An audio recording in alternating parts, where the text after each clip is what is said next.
But tonight we are here to talk and maybe debate the hypothesis that Seattle has a unique cuisine, or maybe not.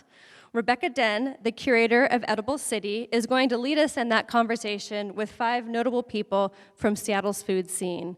She's a 2-time James Beard Award winner and editorial contributor to the 2,400-page Modernist Cuisine series, a regular contributor to the Seattle Times, Sunset Magazine, and numerous other print and online publications, and now she can add museum curator.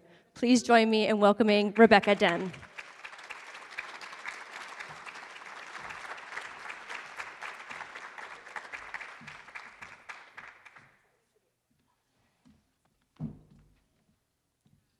Thank you.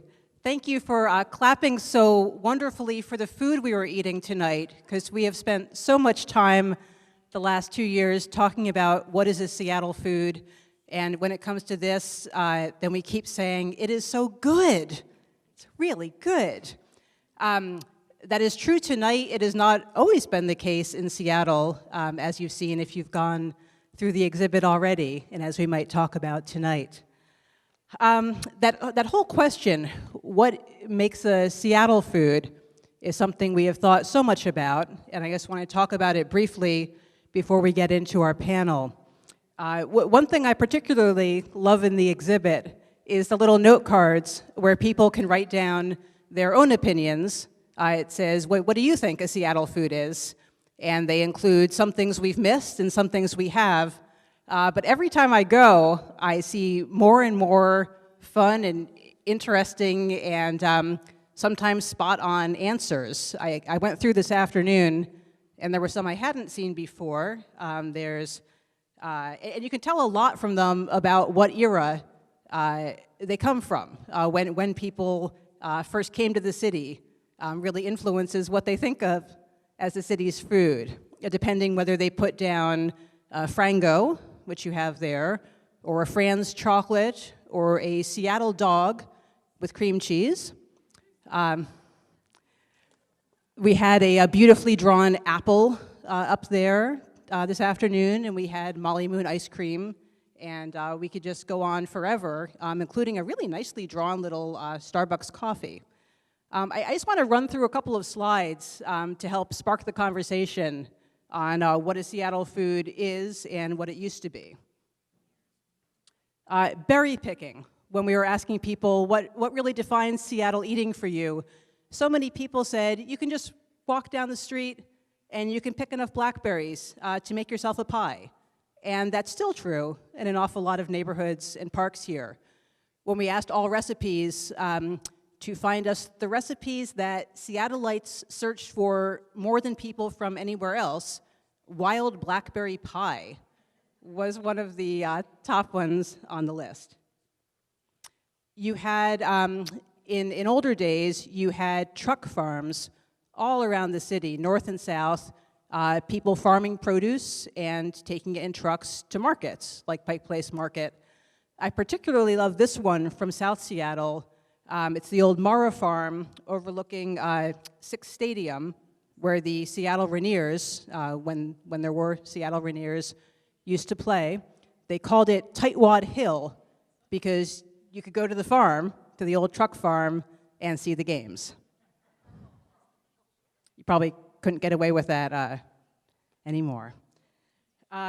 Ray's Boathouse, we know it as sort of a fine dining place to eat with a beautiful view. Before it was remodeled, then it was a cafe, a pretty casual place, and this was where there was a annual fishing derby where people would go and catch their fish and lay them out for judging. Incredibly popular, huge news of the day, not the kind of thing we really think of or see in today's Seattle. We have King Oscar's Scandinavian restaurant, Smorgasbord. Scandinavian were once the largest ethnic group in Seattle. Yes, I'm sorry, not just Washington, but Seattle. And the food here really reflected it. And you had, we have our lutefisk display upstairs and other kinds of foods that you can still find them, but you have to look now, and you didn't used to have to search so hard. This is from Sunny Jim's Peanut Butter. We talk a lot about local foods in Seattle today, but Sunny Jim's, the face of the little boy from the peanut butter can used to be visible on the warehouse that you'd see from I-5. It was a peanut butter company founded in Pike Place Market, as I remember, more than 100 years ago. And the granddaughter of the founder wrote me when she heard we were doing the exhibit and said, you know, local food in Seattle, that used to mean a sandwich made with Sunny Jim peanut butter with a side of Nally's potato chips. We've always had local food here. It just always hasn't always been what you think about. Pike Place Market, the clothes today are different, the prices are different. Otherwise, Pike Place Market is pretty much the same. Angelo Pellegrini, called the father of sustainability. His books from the 1950s on local, simple, sustainable food, they are just as fresh today. You read them, and they could have been from the modern headlines. And lastly, all roads lead to the doghouse. And if you're not a newcomer completely to Seattle, then you know what a landmark the old doghouse was. And when it closed down, some people called it a dividing line between old Seattle and new Seattle. And one of my favorite quotes researching the exhibit was when the owner said to a reporter decades ago, "We accept anybody and everybody, just like America does." That's the doghouse. With that, I'd like to welcome our panelists on stage. We have a fabulous group of people tonight, and please come on up, and I will sort of introduce you as a group. There are so many years of experience in Seattle food up here on the stage tonight. Once I passed 100 years, I got embarrassed and I stopped counting, so I won't tell you just how many it is, but I'll just briefly describe who they are and some of their accomplishments. We have Kristi Brown of That Brown Girl Cooks. We clapped for her earlier. Her food. Kristi knows Seattle food from just about every angle possible over her more than 25 years here. You might remember her from her cooking at the Kingfish Cafe, or you might love her famous black-eyed pea hummus, or have had meals from her catering company. And in the future, you'll have a chance to eat recipes from the cookbook she has been working on with Seattle Festal. Food writer Jill Lightner. Jill was the founding editor of Edible Seattle magazine. She knows all the stories of the city's farmers and chefs. And she's also the former editor of PCC Market's Taste magazine. She is author of the Edible Seattle cookbook and also author of a recent book on mason bees. So once again, we have everything covered. Mark Musick.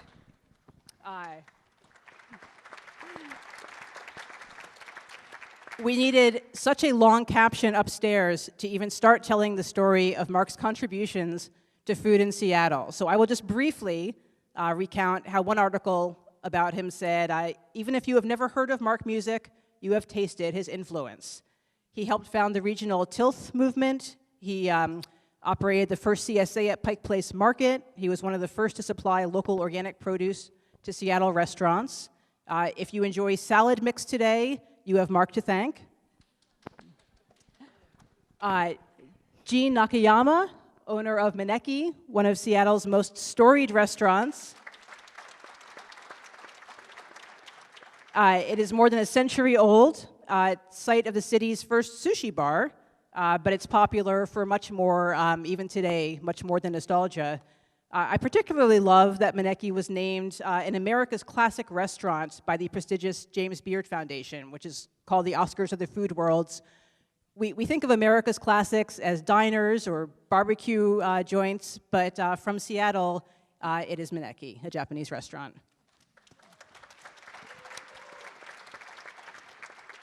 Last and not least, Ethan Stowell.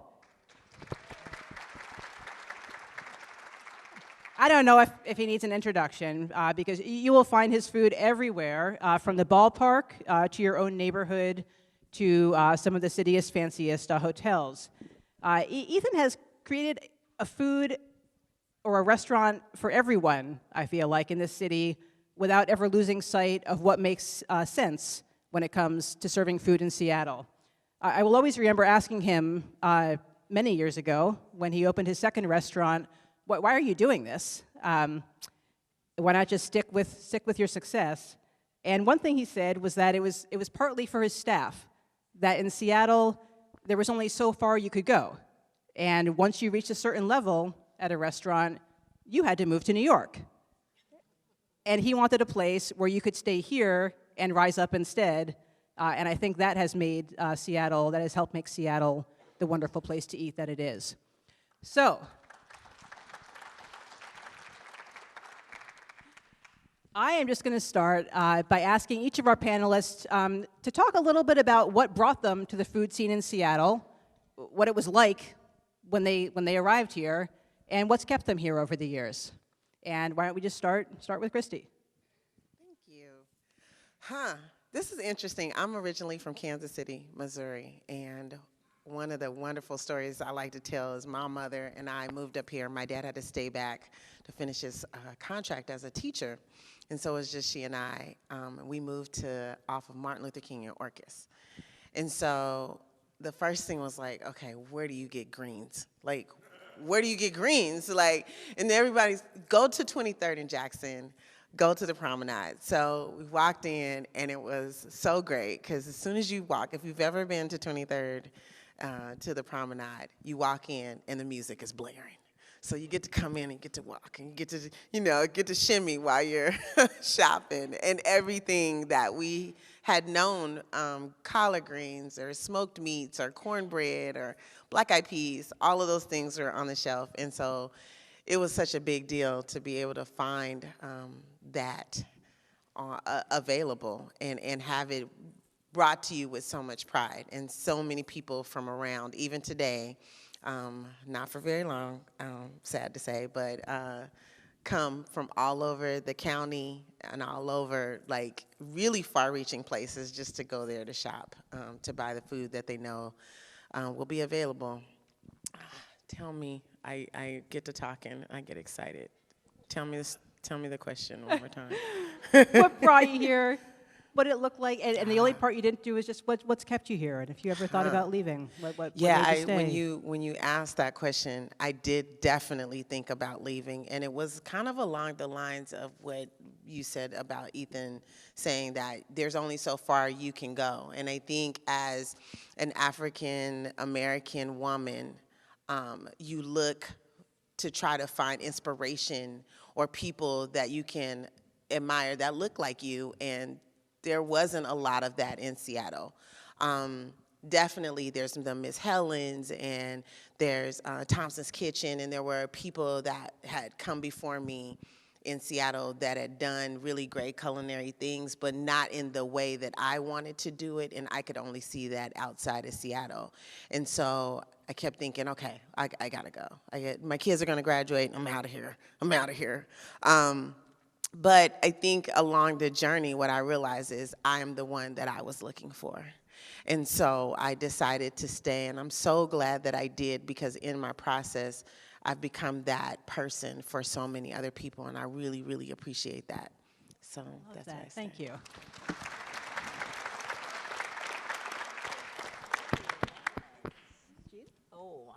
I got reared into washing dishes when I was 7 years old in my aunt's cafe.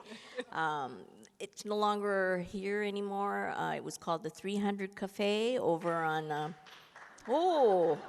Thursday barbecue, right? And then we had, she only had two items on the menu every day, and it would rotate every day. So Tuesday, Thursdays was barbecue, ribs, and then like Saturday would be chicken curry, and then sometimes it would be a fricassee. But the food that she had there was a mixture of Japanese American kind of food, because if you have chicken fricassee, instead of being served with potatoes and things, it was served over rice. Or we'd have there was another day of oxtail. There was oxtail stew, and then that was served over rice, and then with udon noodles, not spaghetti noodles, but udon noodles. But she had it she was open breakfast, lunch, and dinner, and breakfast was the normal bacon and eggs with rice, and then 2 slices of Wonder Bread bread. And it was interesting. In the morning, since it was in the central area, all the African Americans ate breakfast there, and it was just a 10-seat counter seating there, and they would come, and I would watch how everybody would watch, make their little concoctions for their breakfast, the black pepper, the Tabasco, the 3 dollops of butter, and everything got all mushed around with their eggs over easy and their pancakes and things like that. And then occasionally we have this one lady that lived in the neighborhood, and she was always high, and I don't know why, but she was totally high, and she would always fall asleep at the counter while she's trying to eat her breakfast. But she has a cigarette in her hand like this, and she's doing this. She didn't lose a cigarette, and she didn't lose a bite of her breakfast, but occasionally it would kind of singe her hair, and my aunt would just say, "Do you need help? Should we call the ambulance for you?" And she just bring it on up. And eventually, she'll finish her breakfast, and then lunchtime came, and then we had the Japanese Americans that came to eat at Auntie's lunch. But I was always bussing the counters and got to see everybody who would always eat religiously on certain days, and then I washed all the dishes. And I was 7 years old, and I've been suckered into it ever since.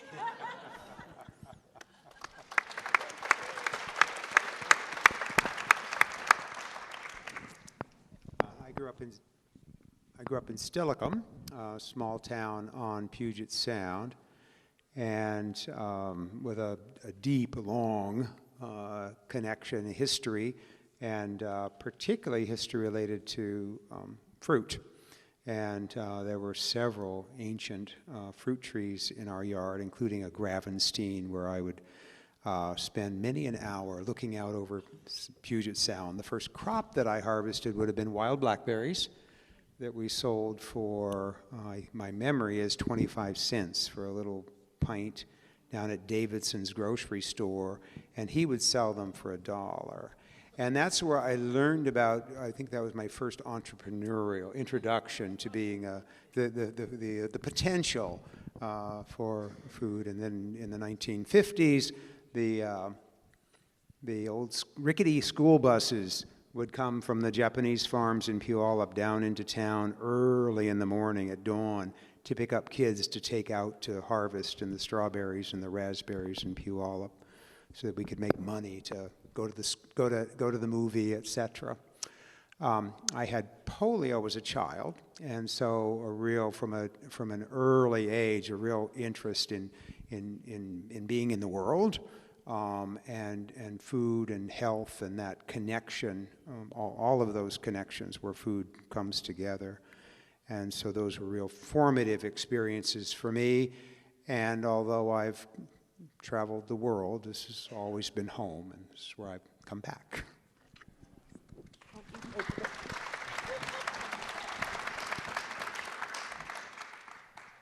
So I got into Seattle food on a dark and stormy night. And I was having cocktails with a bunch of friends and friends of friends at a little bar called Ing on Capitol Hill, no longer there, like much of the, right. It was a great little place. One of the first places, I think, to have those glossy red walls. Oh, fancy date night. So Krispy Kreme was about to open in Issaquah. And after a couple of drinks, I was really irritated that Krispy Kreme was coming, and people were acting like people were lining up around the block for it. People were super excited, and you couldn't not talk about Krispy Kreme.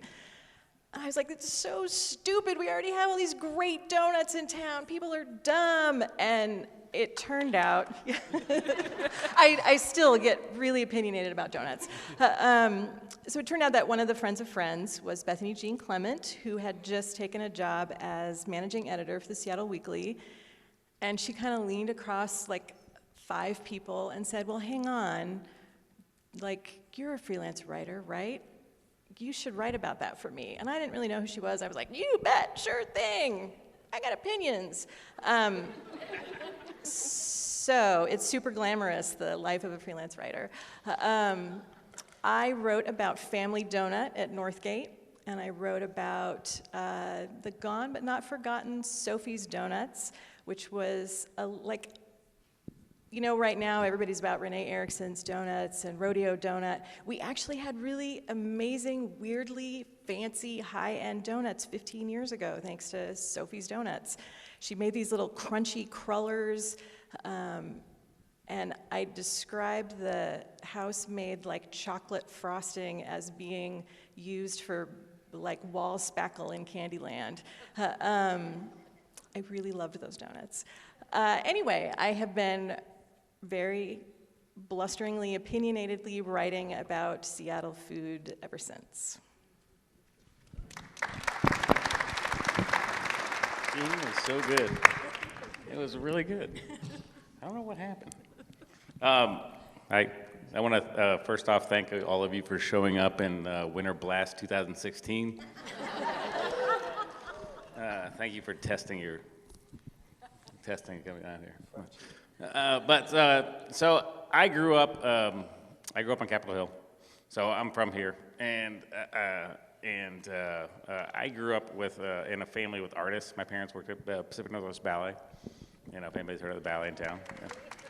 Yeah. My parents were the founding co-artistic directors of ballet, and they were there for 30 years, so they had a great career. And I grew up in a household where arts was a really big piece of the game, and it was a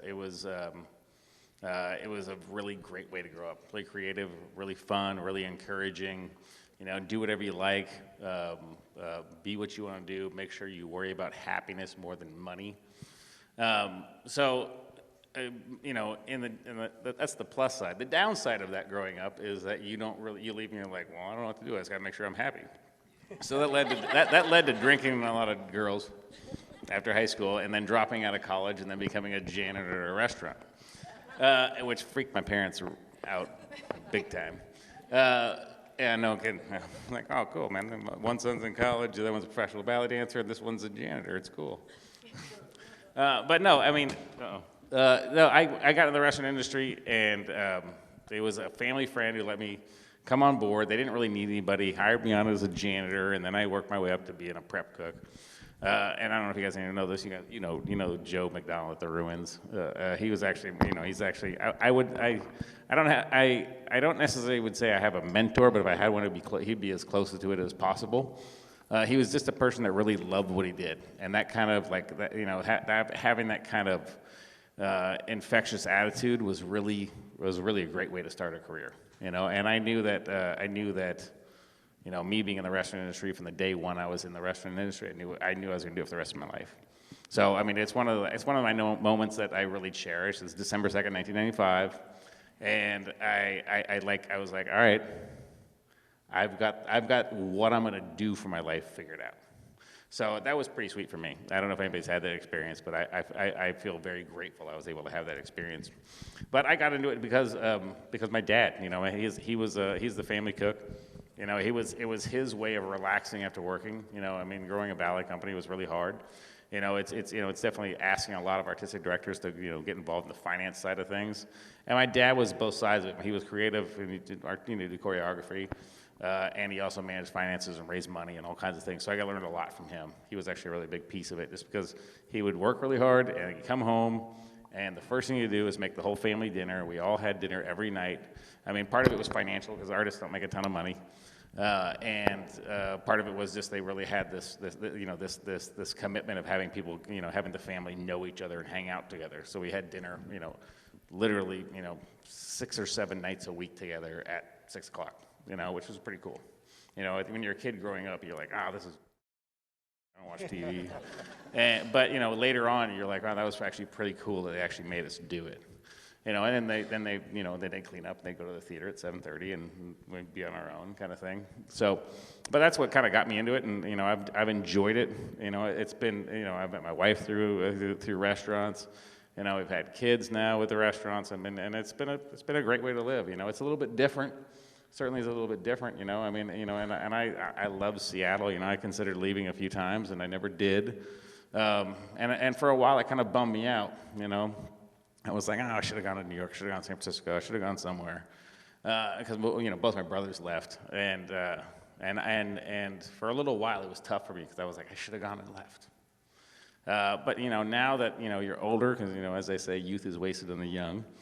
I am super happy I stayed. You know, I mean, I always knew it was gonna be home, but I felt like I should have left for a little while, and I'm just really glad I didn't. You know, I just feel like, you know, I feel like the lifestyle in Seattle, I feel like the quality of life, I think the people in Seattle are great, I think the community is great, you know, so, you know, it's been fun for me. Hopefully it'll be fun for a few more years, I hope. I'm glad you all stayed. Before I go on to the next question for everyone, I'm just going to put Jean in particular on the spot, because when we were eating before, we were talking a little bit about what Seattle was like in decades ago, I guess, when people would go down and they would fish and they would eat.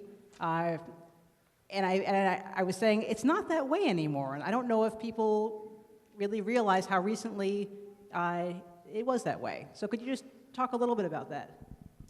Oh, in the olden days, okay. Not that old, though. It wasn't that old, but you know, we were able to go down to the waterfront. We didn't have fishing license, crab license, whatever license that you need nowadays, and we didn't have fishing poles. We just had a fishing line, and you just throw it out, and you either would catch flounders, shiners, perch. That was basically what we'd always catch, and then we would always, you know, bring that back home to either like bake or steam or do something, or pickled it, and that was what Seattle was like on the waterfront. And it wasn't that long ago, because I'm not that old. The restaurant is old, but I'm not that old. And so, you know, and there was that kind of an idea, and there was also that idea of most Japanese Americans would always go mushroom foraging for matsutake, but as the years gotten, and matsutake got very popular. There are more people out there hunting for matsutake than there was enough matsutake. So I had one aunt that was really good at foraging mushrooms, and you know, if we couldn't forage the matsutake, we would do chanterelles. She used to call them chicken feet, and these other kind of weird mushrooms that were like purple looking and scrawny looking things, and she would teach me how to cook all these things. And she said, well, you could eat these, but they'll kind of give you bad tummy ache, but you can eat them. But be sure that when you do cook them, you have to cook them with this other vegetables to pull the toxins out. And it was all this herbal kind of mumbo jumbo, but she used to teach me all that. And if we were really bad on not being able to forage the mushrooms, then we go with branches and leaves and things like that. But that's what Seattle was like in the old days, and you know, people actually did go do that, you know, pick ferns, and it was all seasonal, and you know, you just prepare things like that at home for your own family or your friends, and that's what Seattle was like. Thank you. Up in the exhibit, there's some artifacts from the Sagamiya Bakery, which was famous for their mochi making at New Year's in particular, but researching it, we saw that they used to have a contest every year for the largest matsutake that people could forage, and everyone would bring theirs over to the Sagamiya Bakery, and they would keep a running count, and you could just go by and see who had the biggest one every year, which, imagine now. You may or may not have answered the next question, so feel free to answer or skip it as you like. But I wanted everyone to answer for themselves the question that has plagued us for so long, which is, what is a Seattle food? And we have found that it is very individual, and the answers sometimes change over time. So I'd like each of you to answer, I guess starting with Kristi again. What is it to you, and has it changed? I feel like I have so many answers for that question. Like, one is, what was Seattle? Like, for me, what was familiar that I knew, like, if I went back to Kansas City, if I came back here, you know, it was what I was wishing. So, like, going from now, like when my daughter just moved to LA, so when she comes back, she's gotta have taco time. It's like a serious thing. You gotta have the sauce on the Seattle, side, yes. right? That's the big thing, right? But for me, I think it's always the little things. So like tartar sauce, I don't know if it's such a big deal, but for me it's a big deal. Like when I realized that you could have French fries with tartar sauce, that was it. So when I went to Howard and I went to McDonald's to ask for some tartar sauce, they're like, "What you want that for?" And I'm like, "I want it for my fries." And they're like, "Ew, that's nasty. You want to eat mayonnaise?" And I'm like, "But mayonnaise is the base of tartar sauce, so like why?" I don't understand, so tartar sauce, it's a big deal. But I think like it's a couple of things like teriyaki. I saw that article just recently talking about, how Seattle was losing its teriyaki, and I thought, no, the new people just don't know where to go. Teriyaki is still here. That was a big deal. Jill had said earlier about the Canadian bacon and pineapple. I thought that was hilarious because that's so true. Like, I wouldn't eat it. I was like, oh, that's disgusting. Fruit and meat, but it seems like a real Seattle thing. I think for me, when I think about it in current times for like how I cook, most of my food is based out of how I grew up. So I mostly ate soul food, but when we moved here, my dad discovered all the markets. So we lived in Renton, and there were so many open markets with all the fresh food, and so I always equate Seattle with fresh. Like, the rawest you can get it and making it even more tasty than it already came. That's really what I think about. So with my food, that's the influence that I put into it. So if it's greens or if it's something soulful, it's gonna be some kind of fresh aspect to it. And I think that that's what I've grown, and even now with my just understanding of agriculture here, it enhances it even more so because there's so much locally grown everything. There's really no reason to eat outside of this kind of hemisphere. It's just amazing. And so I just feel like that's really been the biggest influence, is that it's fresh and you can always find a way to get it or find somebody that knows how to preserve it so you can have it when you want it.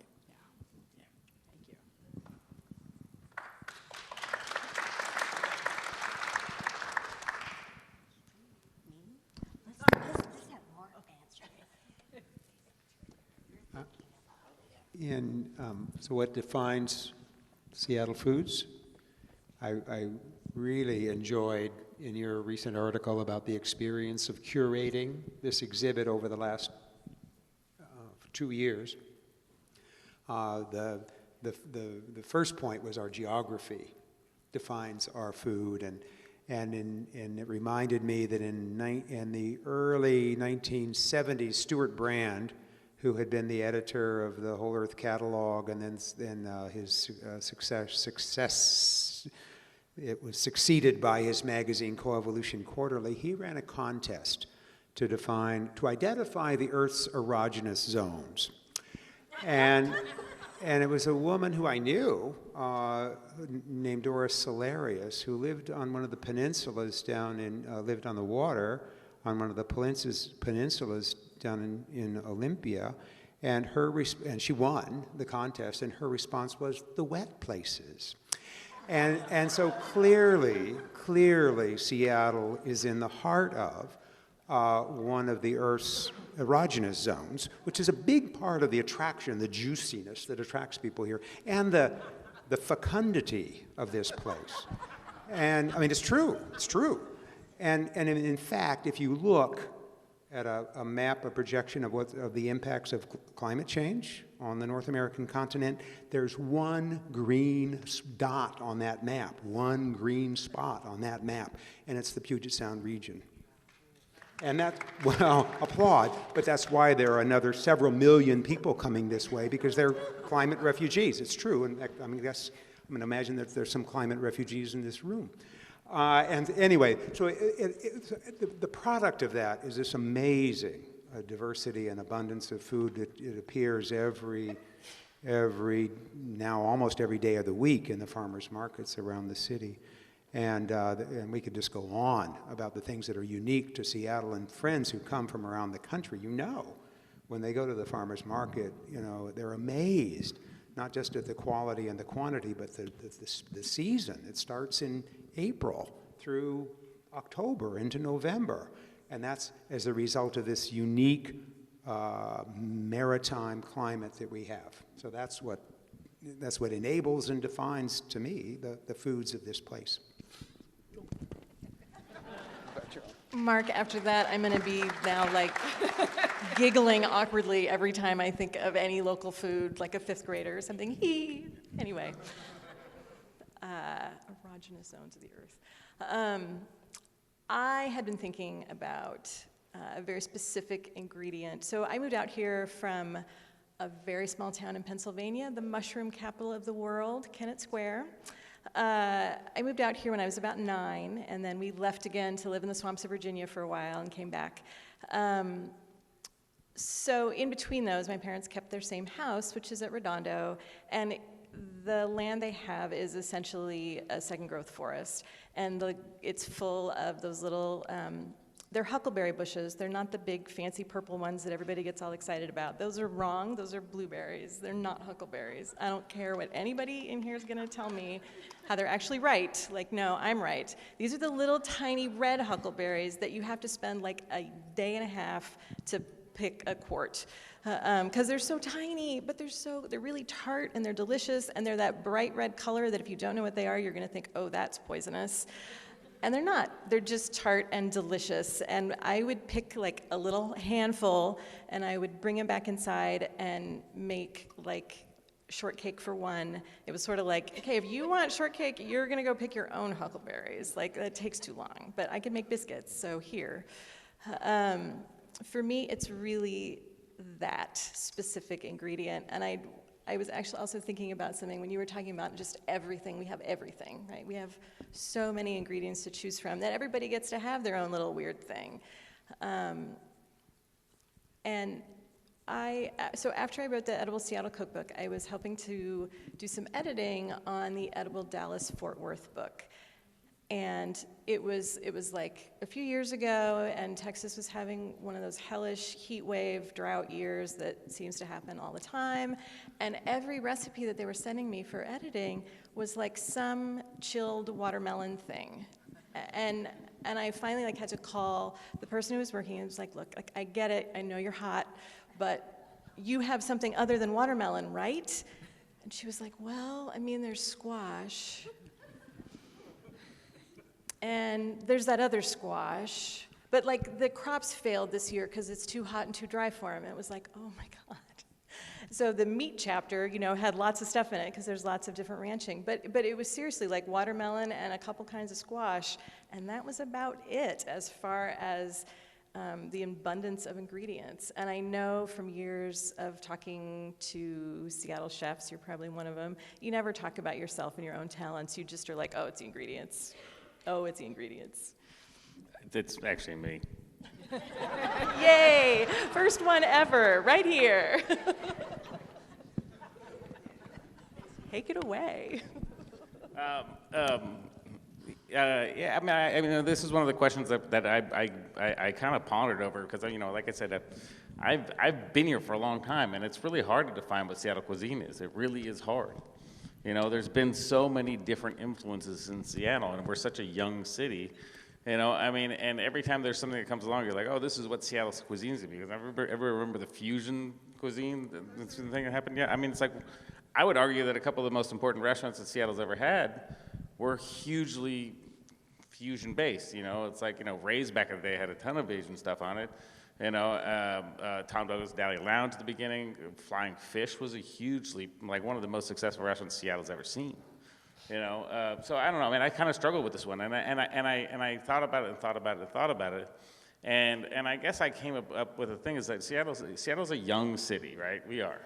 We're not New York that's got definitely some years on us to figure out what it is.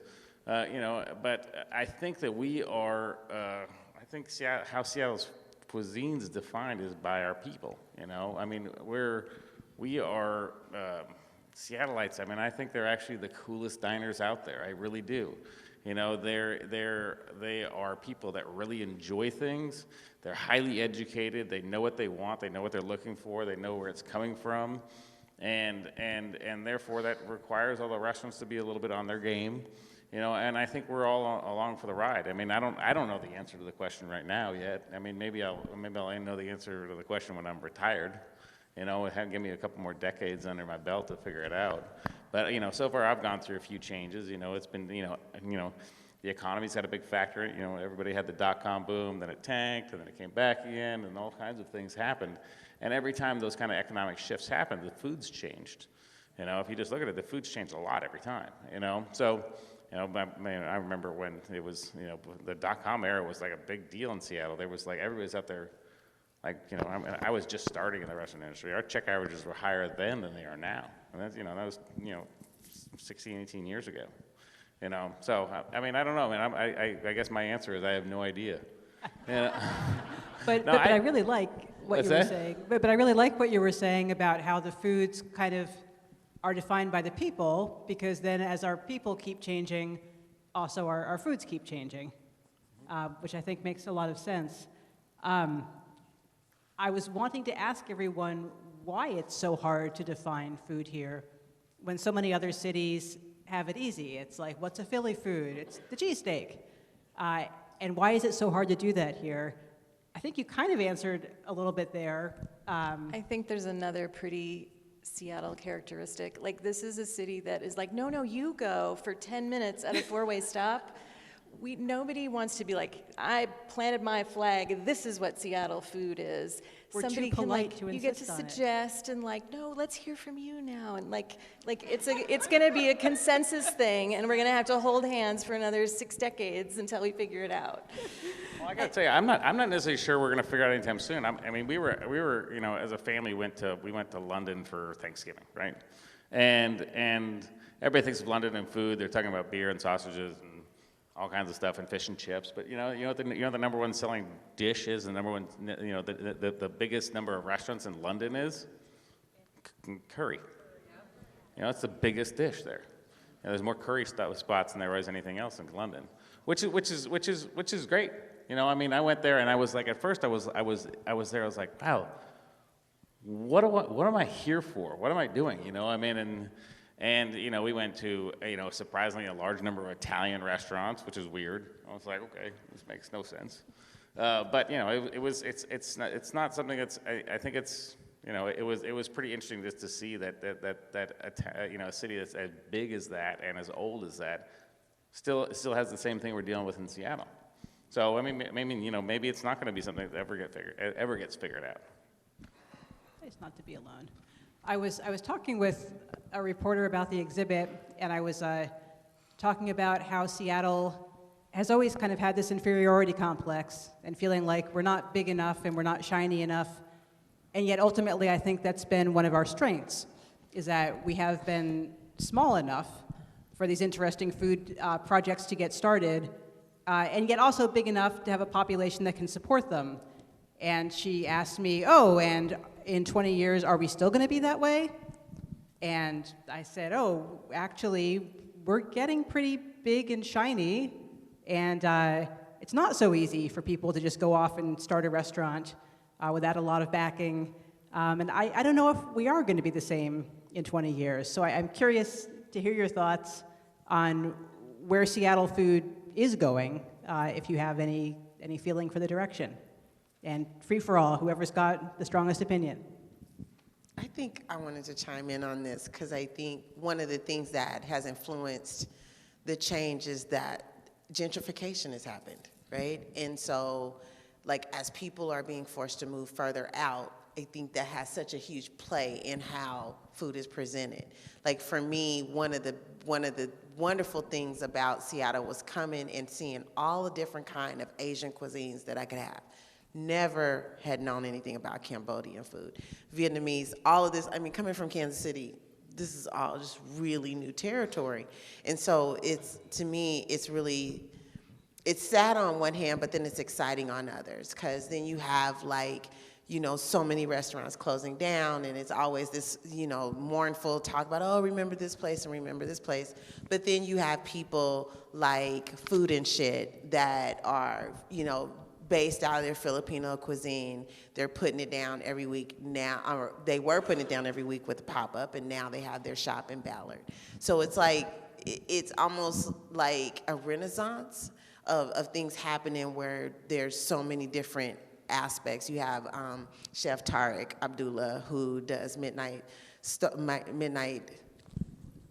don't be mad at me, Tariq, Midnight Star Cafe, where he does brunch every other Sunday in Columbia City, but then maybe 2 months from now, he's gonna open Black and Tan in, I know all these little new neighborhoods. What is that? Hillman City? I can't keep up with all these little extra new places, but it's still Columbia City. But South End, how about that? But you have all of these things that are kind of forcing the issue, where I think people are kind of digging their heels even more to make sure that it doesn't change. It might change, but that those roots still remain. And so I think that's really an important part to look at how the change is going to happen, or is happening. Love that. Thank you. 20 years down the line, okay.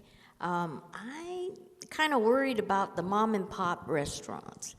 They're the ones that, they do the 12, 14-hour days. Their kids are in the kitchen helping out and doing everything. I think the cost of running a restaurant nowadays in the city of Seattle is impossible for mom and pops.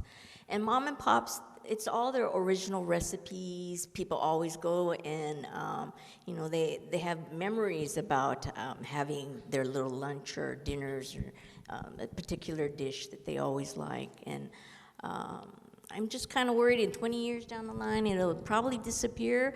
The previous question about how do you define Seattle is basically how do you define the city? What is going to be maybe the racial makeup? We have different, that's the nice thing about Seattle, is we have so many different cultures in the city. And from a chef's point of view, we have so many different kind of ingredients. We have the berries, we have the foraging, we have the seafood, the meats, we have everything you could ever think of or even dream about. I mean, go to the farmer's market, it gets so excited, it's like, oh my gosh, there's that berry I was looking for, I'm gonna make that pie or something like that. Whereas, if you're maybe in the Midwest, it's like, okay, this is all you get, and you're at the neighborhood grocery store, and they only have 4 different kinds of berries or something like that. Or other things, I have guests coming in from out of town. I had one from Quebec last week, or Quebec, and the first thing I asked her is, what do you want to eat? She goes, oh, anything. I says, well, we have Cambodian, we have African, we have this, we have Vietnamese, we could have Italian, so Mongolian, what would you like? And it's like, geography was like, what are you talking about? Where are all those places? But we have all those kind of restaurants and those types of foods in the city of Seattle. And it's the same with Maneki. I mean, 100 years, we just stick with the regular traditional Japanese food. It's not it's just the basic Japanese food. It's not something that's the omakase or the kaiseki, where you get the very various entrees and things like that. But food is a lot of memories, and with the next generation that we have with their phones and texting and having to eat alone, or like maybe their apartments and everything is like 500 square feet at the most, and you don't really have a huge kitchen to be inviting friends over and cooking a meal with your family and things like that. So I'm kind of worried about that, the food scene in Seattle over the next 20 years. Maybe it'll be more takeout, maybe it'll be more drive-through, maybe it'll be more bigger restaurants. I'm not too sure, but I have some guests at the restaurant. You have 4 people sitting at a table, and they don't even say one word throughout the whole dinner. So I don't know if they really like their dinner or what's going on, but they're sitting across from each other and they're not having a conversation because they're texting each other at the table, but they're eating their dinner. So I'm thinking maybe 20 years on the line, is that going to be our generation for Seattle? I hope not. So, you know, I really would like to see more of the mom and pop restaurants that could maybe hang in there a little bit longer, or in order to invite that kind of an atmosphere. But I don't know if that's going to be around in 20 years. Thank you. One thing we can count on is that there will be continued successive waves of people from different cultures coming to Seattle. And one of the things that's unique about food and so significant about it is that it's a place where people with nothing but their knowledge, their skills, and their passions can get established in this country. They can plant a few seeds in the ground. And that's the people who started the Pike Place Market. They were Eastern Europeans and Italians. And then the next wave in were the Japanese, and then Filipinos. And then following the Filipinos were the Hmong, and now the next wave coming in are Mexican.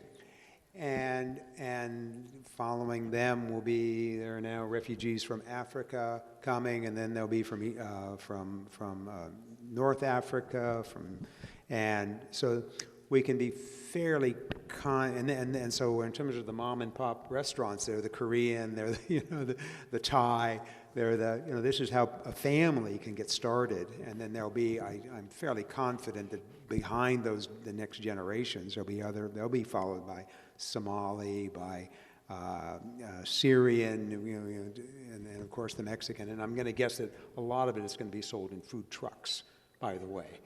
Mom and pop food trucks. But anyway, it's bootstrapping. It's people who were poor people who are getting established in this culture. And that was the second point in Rebekah's article, is that it's our ethnic diversity that has really made this community so rich. And I'm quite confident that will continue. We don't know what it'll look like exactly, but it'll continue, because there'll still be more poor people coming here wanting to get established, and it's just an obvious place where people can get started. I just wanted to jump in real quick and say, I think sometimes though, like Seattle people, we get a little snobby. Like if you go to the South End, there are lots of mom and pop places, wonderful food. Like I went to a place and they have a food truck too. So I think like it's scary because it's new, but I think that there's also a lot to be said for, like, because of the fact that people are being pushed out of the city, you gotta go where they are, and I'll be interested, it'd be nice to talk about the restaurants that we know of to go to or food places to go to, because there are a lot, and I think, they just go where the cheaper rent is. Everybody gotta eat. That's what it is. In Seattle, there's cheap rent and everything else, all the business part of doing business in Seattle for restaurants. It's really hard. So that's why I'm just hoping that this mom and pops, they do find a little niche somewhere. So I just recently reviewed a brand new place in Hillman City it's Emma's Barbecue, and Tess, the owner, is in her 70s. She's wanted a restaurant her whole life. She used to work in her mom's, which was Emma. Emma had a barbecue place in Bremerton a long time ago. And finally, Tess is living the dream. She's so excited. Her granddaughters are helping her. But this is a 70-something, she wouldn't tell me exactly, lady who has lived in the Rainier Valley her whole life after they lost the restaurant in Bremerton. And so she knows her landlord, and so the landlord was like, "You bet I'll work a deal with you." The granddaughters are there to help. She's working crazy hours. I don't want to work 12 or 15 hours a day, but she is just lit up. And when I think about how I can go have Senegalese food, how I can have Somali food, how I can have Ethiopian coffee at one of 3 different coffee shops, and I'm talking about within easy walking distance from my house. I feel like I'll maybe a little bit more hopeful.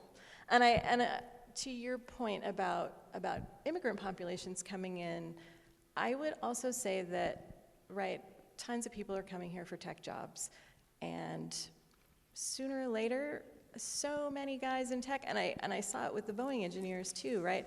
They're like, you know what, I've made my money, and the kids are done with college. What I really want to do now is open a cidery, is start like I've been brewing beer in my garage for years, and now I'm going to turn it into a little thing. Or I bought 2 acres of land to grow grapes on, and Walla Walla, and I'm going to go live the dream over there. Or I was a nurse, and now I'm going to make cheese.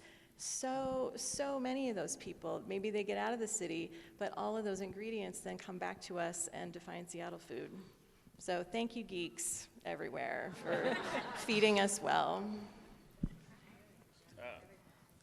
Yeah. This is an interesting one. I mean, because I think, in all honesty, I think I agree and disagree with things. I think the food industry is actually going to be really thriving coming up. I think. And there's a plus and a minus to that, in all honesty. I'm not sure whether it's going to be good or bad, in all honesty. I think there's so many people out there wanting services. They want services. They're hooked into their iPhone. They're working all the time.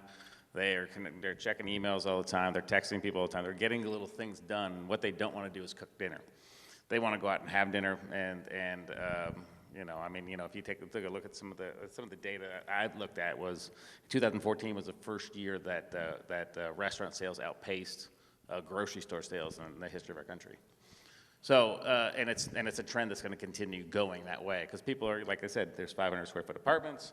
There's the bathrooms are bigger than the kitchens, and there are people texting and working all the time. So I think there's going to be a great big market for service-based industries, like restaurants that are small or large or chains or whatever. And I think there's a lot of opportunity coming that way. That's the plus side.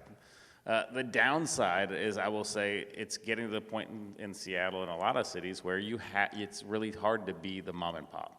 It's really hard to make a living off of one restaurant, and that's definitely concerning to me. I think that there's we're in an industry where I've seen just friends of mine opening up restaurants for, with whatever money they can borrow from friends and family, and they're risking everything to do it, and it's the only thing they know, or else it is the families that are coming over and opening restaurants what they had in their other country, and they've scraped it together and figured it out here. So I think there's definitely some concern that Seattle is. I've compared Seattle to San Francisco a lot when people ask me, and I don't think San Francisco is the correct model. I don't. I think there's so much effort and expense and energy in politics that try to make everybody happy, and they're aiming for a really high bar. But the thing is that the problem with that is that they're trying to control everything, and that to me is concerning, because if everybody has to have the same benefits as Microsoft, no offense, the mom and pop shops can't offer that. They can't. And it's just really something that's concerning, because it just drives prices higher. Then customers don't come in very much. And the arguments is always like, well, I'd pay a little bit more if I knew this was going on. It's like, well, you know what? The honest truth is customers don't. They don't pay more. And people say, it's like, they people shop at a price point. They have a certain amount of money they want to spend on food a week. Some of it's for their house, some of it's for going out, and I think that's the correct thing to do. Everybody has a budget, and I'm concerned about things in Seattle. I'm concerned. For a company like ours, like our company, totally fine. We're totally fine with new regulations and things like that put on us. But it's the mom and pops. It's the people that are working for me that want to open up a restaurant. Those are the people that are struggling. They're the people that are going to have a hard time. And when there's that gridlock and that, really creative energy and ingenuity trying to open up and being an entrepreneur, and if we're really blocking down those doors and making it harder and harder and harder for them to do it, it's tough. It's really tough. I personally would not want to open up a restaurant in today's market. I wouldn't want to do it. That's strong. So that's my plus and my minus. We're actually already at the part where I need to leave time for all of you to come to the microphone and ask some questions. Will anyone with a question please come up to the center? I'm going to do a fast lightning round while you start lining up, and ask everyone to please recommend a wonderful Seattle place to eat quickly that the audience might not already know about. So while they're talking, please come up with your questions to the microphone in the center. The best donut place, and I'm horrible at names. It is on Rainier, right when you're on your way to Renton. It's a laundromat, a teriyaki spot, and they make donuts. And I don't care what nobody says, I'm never paying $6 for a donut. They have the best donuts in town. Donut King. Donut King. King Donut. King Donuts. There you go, you know what I'm talking about. Yeah. Super quick. Anyone got a restaurant to recommend before we have questions? Original Bakery. Where is We're it? in West Seattle. Thank you. They make donuts. Others? Mark, Ethan, Jill? PCC Deli. PCC Deli. I'm going to give a shout out to La Teranga, which is a Senegalese place in Columbia City. It is about the size of an average closet. It is lovely and delicious, and you can have baobab juice there. Hello. I'm gonna go with Dick's. I know everybody's heard of it, but it's still good. Long time. And I had a lovely dinner at Maneki there about a month ago. It was so good. Thank you. What is a Seattle food? We're always back there. Thank you. Questions? Sure. On behalf of a 25-year-old person who's just graduated from a culinary academy, which shall remain nameless, what are the best support networks for somebody at that age trying to get out there and start a new business? There's a lot of startup networks here in town. There's a Slow Foods network. There's a bunch of different resources out there. Which ones do you think might be places you'd direct a young person trying to get their first, couple hundred yards down the track? I say that that person should pick the person they admire the most and start with interpersonal relationships, because organizations are hard nut to crack because everybody's trying to get the same information they're trying to get. So if they pick out a few people, I feel like I've only had one instance where a person was like, hey, come talk to me, and I went to go talk to them and they wouldn't talk to me. But I think for the most part, people are gracious and want to share information. Anybody else? As far as the 25-year-old getting started, just coming out of culinary school, I would say they're not ready to open a business yet. I'd say they should get themselves immersed in the industry a little bit more, because for a few reasons. One is that there's 1,000 different avenues to go in the food world. Everybody has this idea. There's this glimmering, restaurant thing that they want to do, and that may end up being the case. Who knows? I mean, it was for me. But there's oftentimes a lot of people get in the industry and they're like, well, you know what? And honestly, I actually don't like working 6 nights a week until 1 in the morning. Ethan, how old were you when you opened your first restaurant? I was 28. Yeah, so I would encourage them to get in, figure out the industry, figure out which direction they want to go, and then in that direction find some sort of a mentor that has kind of had the path, and then talk to them about it. Thank you. Hi there. Thank you for your time. It was fun. I have 2 questions. One is a serious one, and the other one is kind of fun. So the first one is, what are your thoughts about the tipping culture and what it will be in the upcoming years, hopefully evolving or going away? I don't know. And the other one is whether or not you guys see edible marijuana being added somewhere in the menu. That's obviously the fun one. Thank you. I'll take the second one because I can address that. So Edible Seattle, when I was still the editor, we did a pot brownie cover. Like, it was legal, but you couldn't, it would, like, I think I wrote something like, if it happens to fall out of the sky and land on your porch, then hooray, because you couldn't actually legally buy pot anywhere. So we did a big recipe spread about it. And it has been fascinating. It's growing like crazy. It's a fascinating industry. The publisher of Sip Northwest now, one of her businesses is as a pot farmer. The Jody Hall of Cupcake Royale has a pot cookie company. I've already been told by somebody who's working at getting their grower license that it's already it's too late to really make any money at it in some areas because big money is all over it already, which is crazy. You can't even really get a bank account. But And the Anyway, health do you wanna department take the hasn't figured tipping it all thing? out yet. Yeah. They're still in the process. So that makes it really challenging as a small person to try to get into that field, but it's coming. It's coming. Yeah, it's coming. I get in that field most nights. Say what? I'm just What's that? I'm sorry. No, I suppose it makes sense for me to tackle the tipping thing. Thank you. Yeah. Yes, please. 20%. Okay, so 20% is what we charge. We charge an automatic gratuity of 20%. And I have a question here. How many people in this, and you're not gonna hurt my feelings, it's really hard to hurt my feelings. How many people are for it? How many people are against it? If you're for it, raise your hand. How many people are against it? Okay, tell me why. The difference between gratuity and service charge, and they're not the same thing. They're not the same thing. I'll explain it. But why are you guys against it? I think you have to ask if we care. Yeah, oh yeah, do you care? I guess, you know, that was actually kind of a waste of time, but sorry. But yeah, so gratuity is a gesture you give your server. You write it online. There's no sales tax on it. It goes to them, and it goes through the process in the restaurant of whether, you know, if you leave $10, maybe $2 goes to the host, $2 goes to the busser, you know, $1 goes to the bartender, or whatever. However that restaurant divvies up their gratuities, right, for the whole service staff.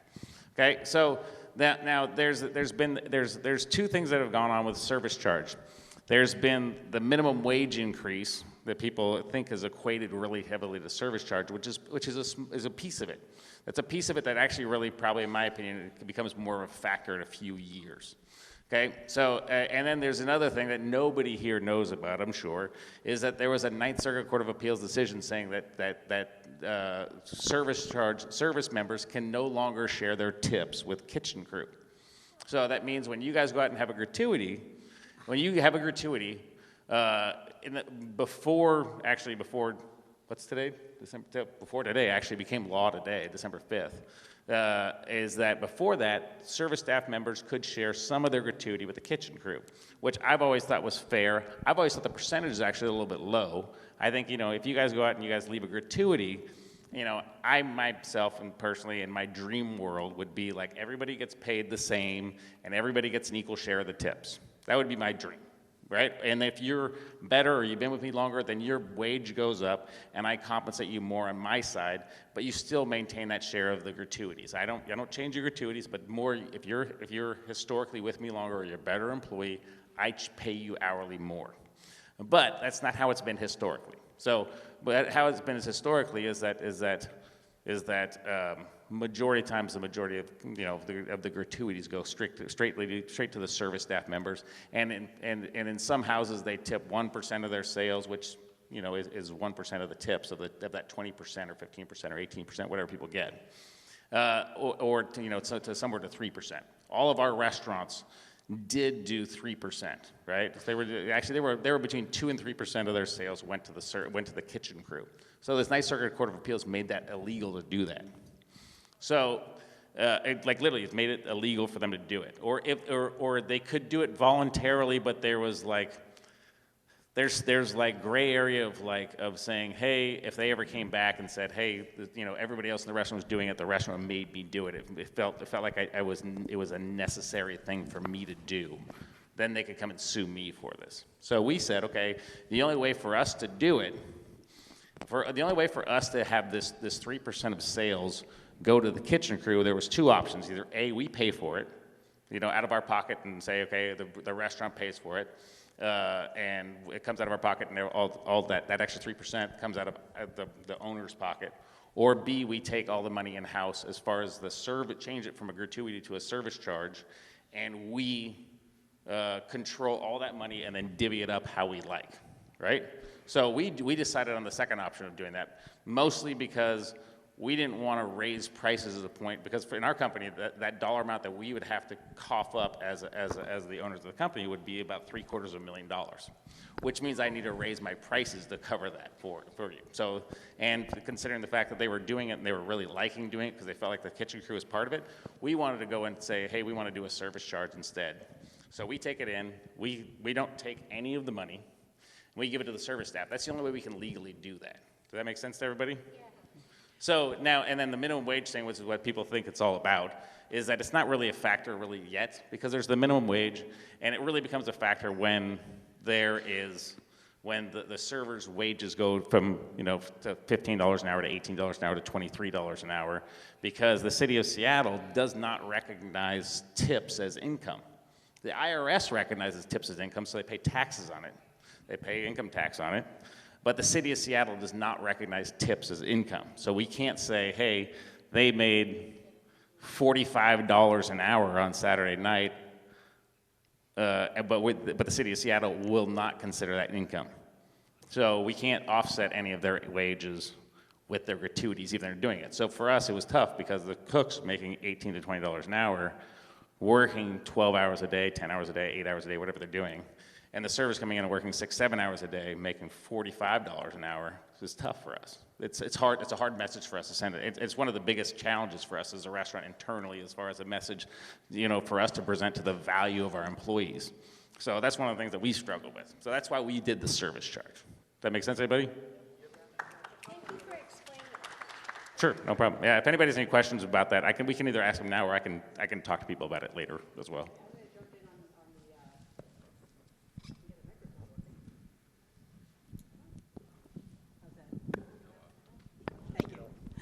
Thank you. I'm going to jump in quickly on the easier one of those questions, which is that I'm pretty sure the MOHAI collection owns the first bag of legal marijuana that was sold in Seattle. So you should be able to see it here.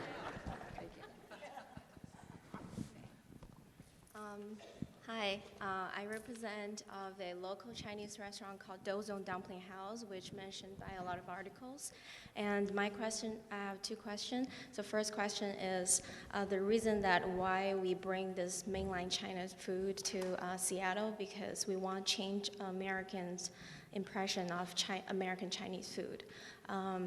I think we are getting started, but what is your suggestion how to make it faster, we want people to know making Chinese food is a really complex process. So to make people appreciate, to let people appreciate the whole process, taking a lot of time. And another thing is, as a Chinese cooking culture, we don't present chef who stories, and they're just all hardworking people. They don't speak English behind the scenes. So I'm looking for suggestions how I, being the marketing person, can let the company and let the Chinese food culture and going further. And second question is, we recently opened a new brand called Ramen Bushido. It's Japanese ramen, and we're having a lot of challenge because people will jump in and saying, oh, this restaurant is Chinese people are running it, so it's not legit. But we share culture with Japanese, and I think it takes a lot of effort to learn another culture, and we dig into it, and I think that should gain respect. So my question for this is, how would we present ourselves in front of our audience, and then how can we not overwhelming tell the story, but just let people coming in and sit down and enjoy this bowl of ramen as a Chinese cooking team? Yeah, thank you. For that second one, people are dumb, honestly. I really hate the word authentic and authenticity when people talk about food, because what it really means is, well, I had it this one way once, and it was the first time I ever had it, and so that's what I think authentic means. Or I grew up with it this way, and that's what authentic means. No, food is very loose. People are tailoring it to their own taste all the time, and the idea that Chinese people can't cook Japanese food is just xenophobic thinking, honestly. Seattle's not my hometown, so I shouldn't cook king salmon. Nobody would think that. So I think part of that is just that it isn't Seattle needs to change, it isn't that you need to change, it's that people need to get over that. And people need to just appreciate it, that it's good. And I think that is really how you solve that problem, is by making a great kick-ass bowl of ramen. There's also food writers in town that, you know, there's such a big difference between the food writers of town and the Yelp reviewers of town. And I suspect that some of what you're battling with is the Yelp reviewers. And they are some of the worst offenders of it's not authentic. Some of the food writers are pretty snotty too. He's totally talking about me, I'm sure. Not talking about you. You know, and people definitely, you don't have an easy row for sure. I would also say that I think Seattle is, right, like there's this really interesting thing with Chinese food in particular with the United States that there's enough books about it now that it's kind of starting to get talked about. Like the reason that people think that Chinese food in the United States is the way it is really because of our horrible immigration policies of 150 years ago. And you just drive across the border to Canada and oh my God, like it's so great. You can get so many different dishes from so many different parts of China. And thank you, you know, Vancouver Tourism Board for hosting food writers from Seattle to go up there and learn things and come back, because I think that is what is really going to help in the long run. For the other part of that is once the food writers learn things, then they get the chance to tell people, and then people are like, oh, I wondered about that. Like now I know something, and then you talk about it. And then you learn a little bit more to ignore the people on Yelp screeching about authenticity.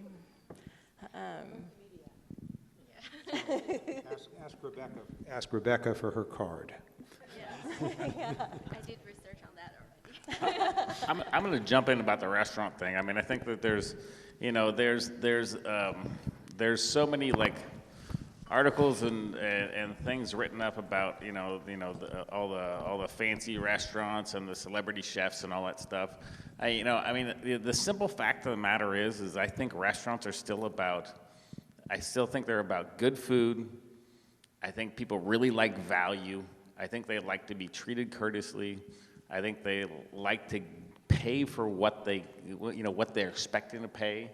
And I think it just takes time. I really do. I mean, I think that there's the occasional restaurant that just, they start off in the restaurant industry and they hit a niche and they are popular and busy and profitable right off the bat, and that doesn't happen all the time. It certainly did not happen with me. I had a very well-acclaimed restaurant at the beginning, but it didn't make any money. I had a really hard time, getting traction. I mean, granted, I was in a tough location. I think location's a really big deal, but I go back to it, and I'd say it took me like 5 to 6 years to figure out how to get a little bit of a following. And I mean that as. As like repeat regulars and people coming on a regular basis and feeling comfortable with the number of reservations on my books, and knowing how many people is going to come into. That's what took me about 5-6 years to figure out that to like actually get it, be like, okay, this is how many people we're going to do today. This is what I should expect, and that makes it really challenging when you're having to run a small business as well. But I think it's all the things that people have always said about restaurants. It's like, location, parking. You gotta have. It's gotta be. I think going lower pricing is better than trying to make charge them a little bit more, because I think you have to do it in volume. I think you have to do more customers instead of charging more and doing less customers. But it's definitely a tough business. This is what it is. So. I have one comment though. Like at Maneki, when we first opened the first sushi bar back in 1970, it was like 78 or so.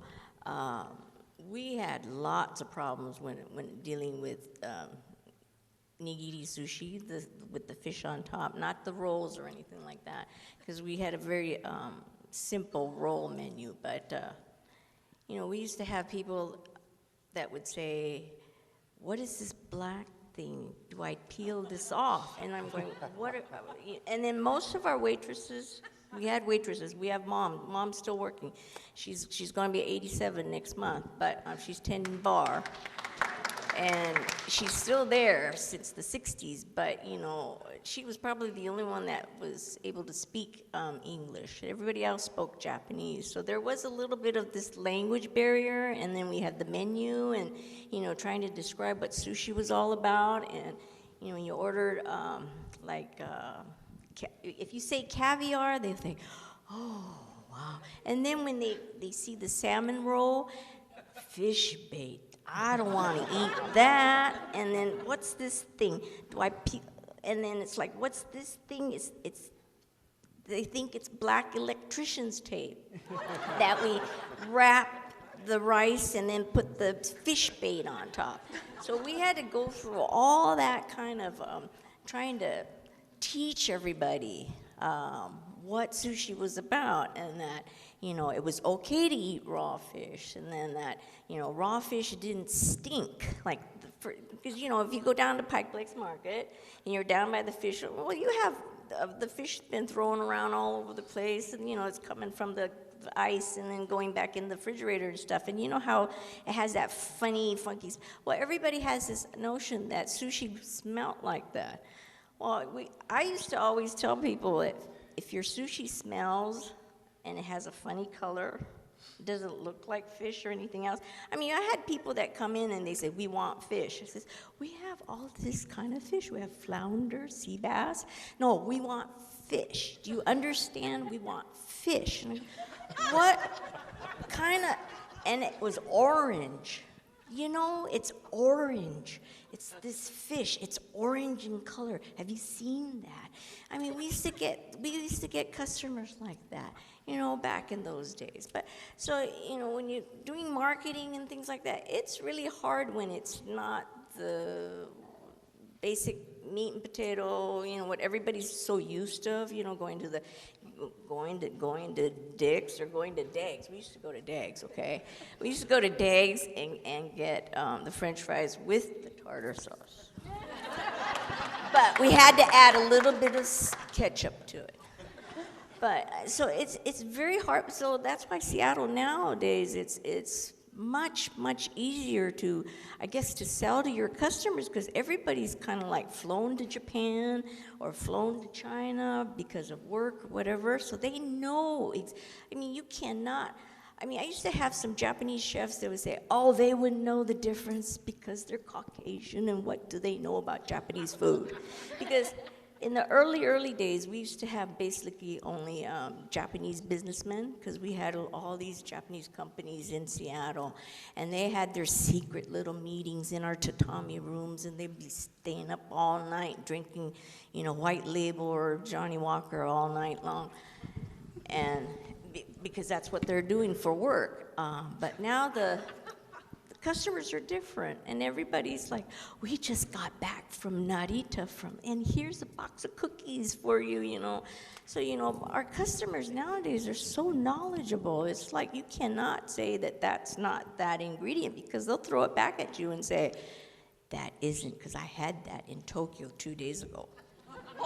So, I don't know, marketing it's just basically, I always think of Maneki as being the ambassador to Japanese food, trying to teach all our new customers and old customers, this is something new to drink, this is a different kind of sake, this is this kind of a fish, you need to maybe pair it with this sashimi is with this, and don't eat it with a whole bunch of wasabi on it. You might want to try some ponzu sauce or something. And I have to say that one of the questions in the exhibit, if you've seen it, is why did Dags go out of business after maybe 40 years here? Why did Dags Drive-In go out of business and Dick's Drive-In is still a local icon? If you have the answer, let us know. But we'll go to the next question in the meantime. So I really appreciated what a lot of you had to say about gentrification and its effects on barriers to entry, both in starting, maintaining a restaurant, or even going to work back of house when you have to pay Seattle rent. So I was going to ask about the rise of Amazonia, but I think a lot of you touched on that. So I'm going to ask something a little bit narrower. It seems that in our culinary scene here in town today, there's a number of folks, and I don't mean to put the heat on Ethan, but a number of larger restaurateurs with a number of restaurants under a controlled brand, or Tom Douglas with 35 restaurants in 2 square blocks of MOHAI that all opened last weekend. And I know that sort of model has existed before in Seattle, but it feels like a more prominent part of the scene today, and I'm curious as to your thoughts on the impact that's had on Seattle food. I guess I'll answer it. I'll do the best I can. I'm gonna try to answer exactly what I think you're asking. What I've seen in the restaurant industry over the last 10 years or so is that the internet's come on board, and obviously everybody's heard of this thing called the internet. But it's become so popular, it's redefined how retail is done. So all kinds of retail spaces that used to be clothing stores, shoe stores, bookstores, whatever kind of store there was, is now everybody's purchasing them online.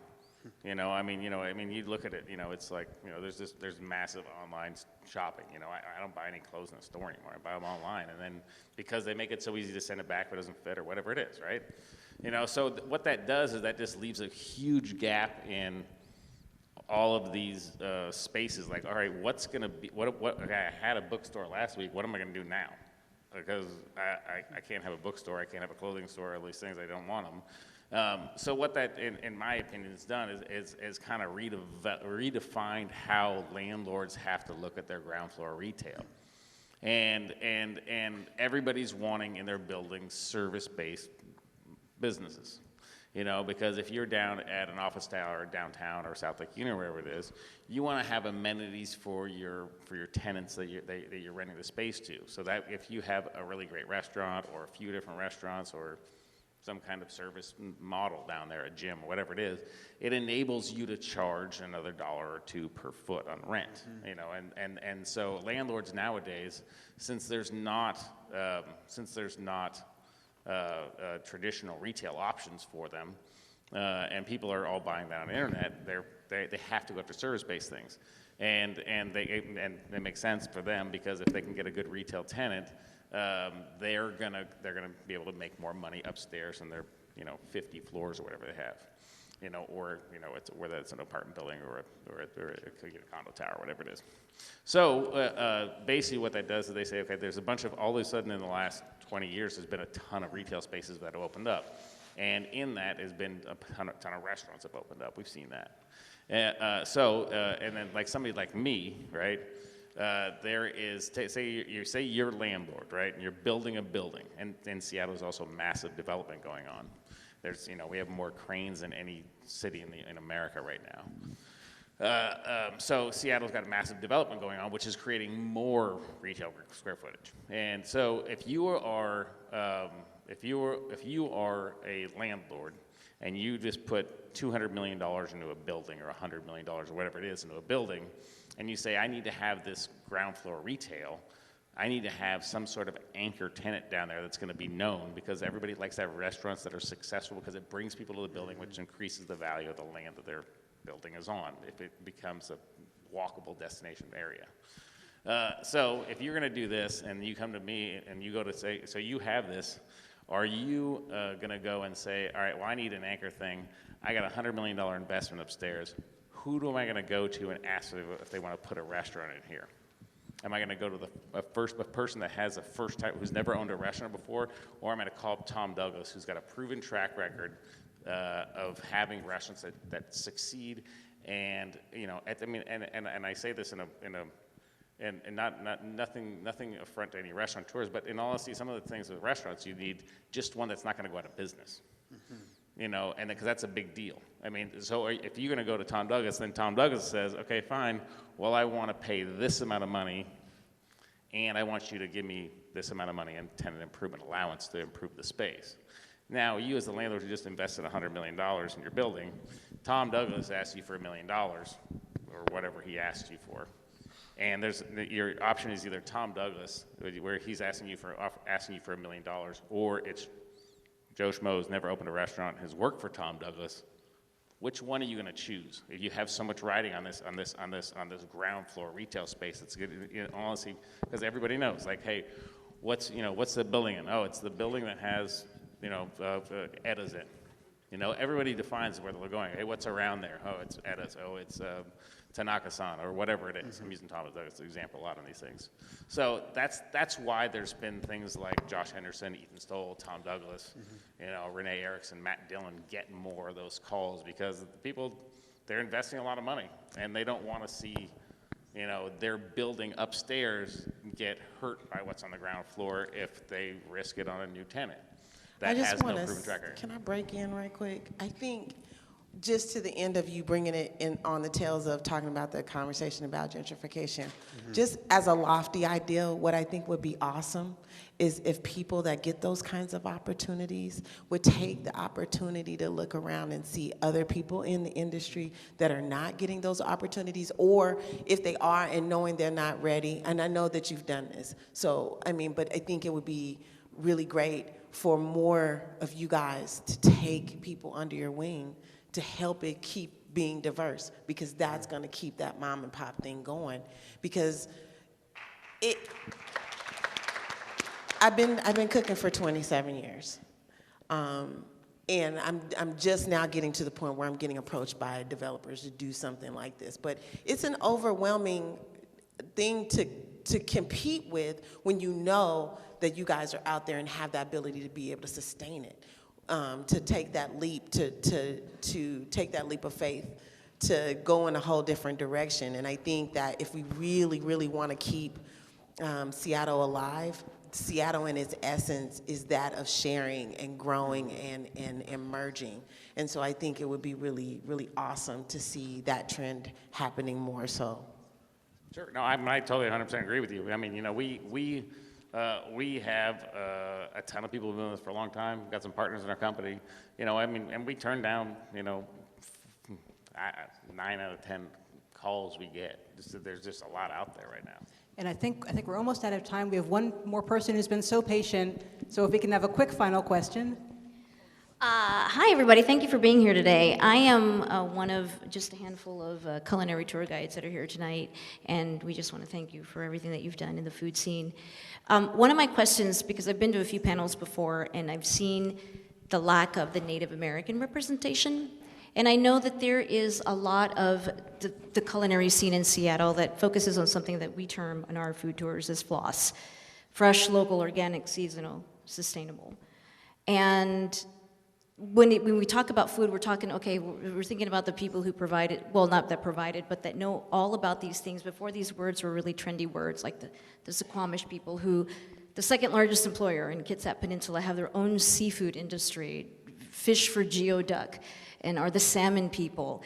Teach at the Chief Kitsap Peninsula their students how to fish, fillet, and smoke salmon traditionally. What are your inspirations for those very words, fresh, local, organic, seasonal, sustainable?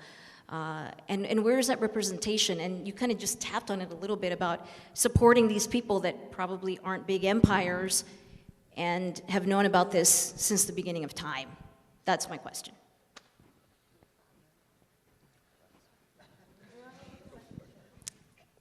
I'll take it. Just with my recent experience of being curator for Stowell cookbook that's coming out next year, it's been really exciting. I got an opportunity. Stowell, if you don't know what it is a year-round celebration of cultures from Seattle that are represented in Seattle. There's 24 festivals that happen throughout the year, maybe somewhere between 2, sometimes 3 a month, that all happen out of Seattle Center.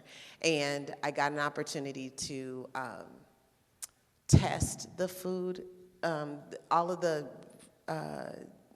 the festivals submitted recipes, and then I had to rewrite the recipes, test the recipes, shoot the recipes, and now they're putting the cookbook together now.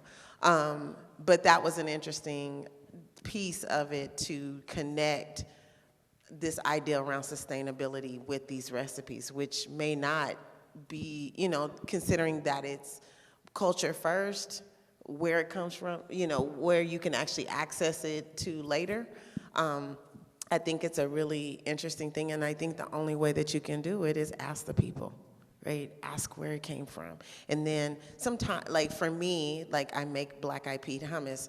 Black-eyed peas, there's only a ton that grows in Washington State a year. So that's not enough for a production company to work off of. So it has to be tradition first over sustainability of where it comes from. And to me, in that, it is sustainable because it is perpetuating culture that you would not know about otherwise. So I think it's really important it's always important to get to that, back to that people part, you know, that's going to build that sustainable route, and that's going to build that fresh route. Because I might not be able to get salmon berries in the middle of, at the end of the summer, to make the native dish that came about. But I was able to find a local elk grower. So it, you know, it's an interesting hand-in-hand thing, but I think it's really important to do the work. Like, no matter what and how difficult it may be to connect that culture with that sustainability and with those traditions, just do the work and ask the people.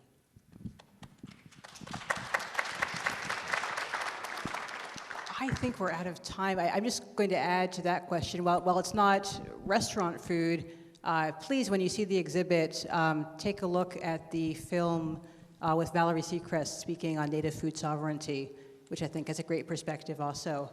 Thank you so much. Thank you to our panelists. Please give them a round of applause. Thank you. And thank you for coming.